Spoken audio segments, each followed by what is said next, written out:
Koukap, waar sagte sand die laaste sê het.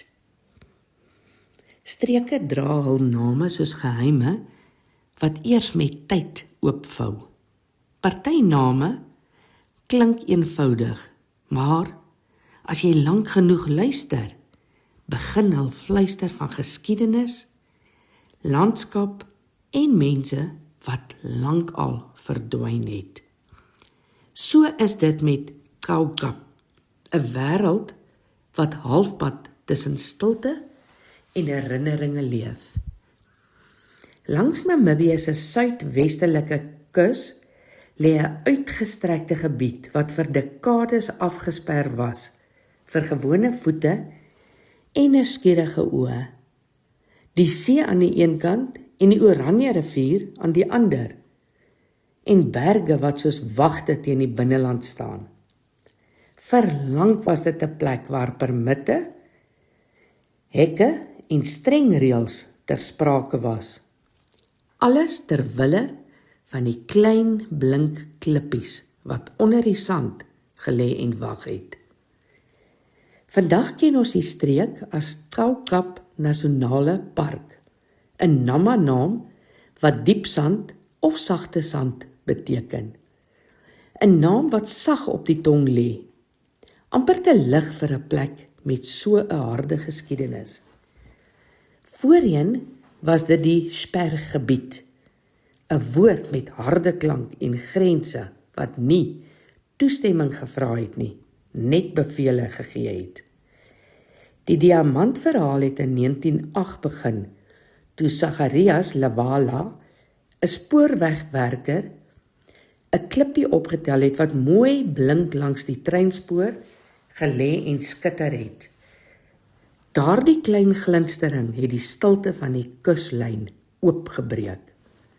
Mense het ingestroom met hulle sifpanne en grawe, met hul drome wat groter as die woestyn was. Dorpe het uit die kaal aarde begin verrys.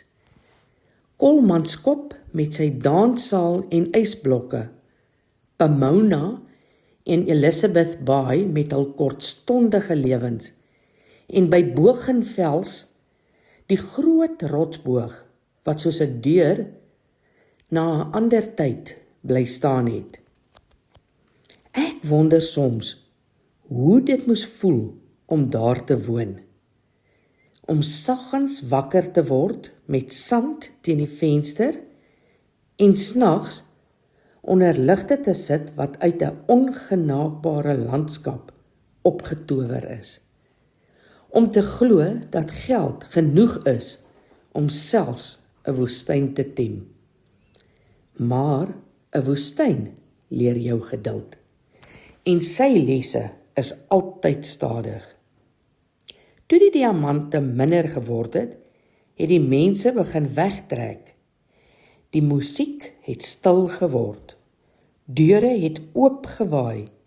Vensters het gebreek en die sand het sy intrek geneem. Dit het nie oornag gebeur nie, maar stadig en seker deur elke opening gebeur. Vandag lê die sand dik oor Kolmanskop se vloere. Dit kruip teen mure op en vul gange waar mense eens van groot rykdom gedroom het. Die huise staan nog, maar hulle behoort nou aan die woestyn. Die woestyn het sy plek teruggevat, maar Koukap hou meer vas as net die geraamtes van die myndorpe. Onder die sand het die wrak van die bom Jesus eeue lank gelê. 'n Portugese handelsskip, soos 'n brief uit 'n ander tyd, gevou in lae sand en stilte. Hier is elke duin 'n sin, elke sandkorrel 'n naam en elke windvlaag 'n geheim. Ironies genoeg het die verbod die land self beskerm. Waar mense weggehou is, het plante bly groei. Diere hulle roetes bly volg en die aarde bly asemhaal sonder dat iemand dit sien. Meer as 1000 plantsoorte hou vas aan hierdie skynbaar leë wêreld. Na reën verander die grond van kleur soos papier wat ingekleur word.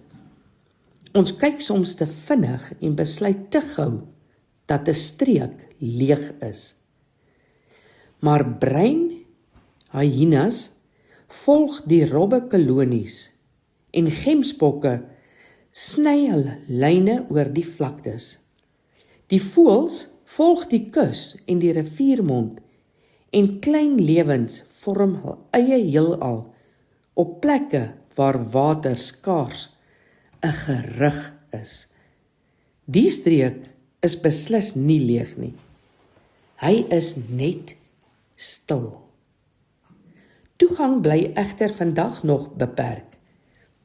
Die vergete dorpies, Kolmanskop, Pomona en Bogenvels kan besoek word, maar net onder toesig. Die land maak nie al sy deure oop nie. Partyplekke moet ver genoeg van ons af bly om al geheime te behou. Koukap vertel wat die land nog altyd was, terwyl Spergebied vertel wat mense van die land gemaak het. Sagte sand, nie swak of leeg nie, maar geduldig genoeg om uiteindelik die laaste sê te hê. Prosa wenner vir Junie maand, geskryf en voorgeles deur Marlien Erasmus.